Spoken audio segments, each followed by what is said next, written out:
Adriana Pokrosová, autorom týchto básní zo zbierky Prievozník duše, ktorú venovala svojim 2 deťom. Do osudu smeruje výzda, keď si so mnou stávam sa dokonalou. Si vietor, čo nevidím, ale cítim. Chcem každý kúsok teba, navždy milovaný. Drž ma, keď celý svet sa obráti proti mne. Som si istá, milujem ťa.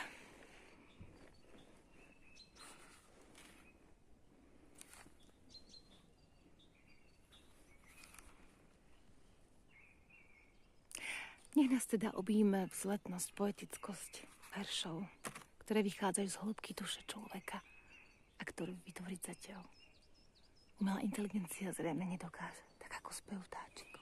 Napodobniť sa dá, ale to živé, to originálne je jedno. Jedinečné. Tak, úspešný týždeň, úspešné prekonávanie všetkých víziev, ktoré sú pred nami. Ale tiež sa ide jar a nezabúdajme na básne. Pokračujeme ďalej.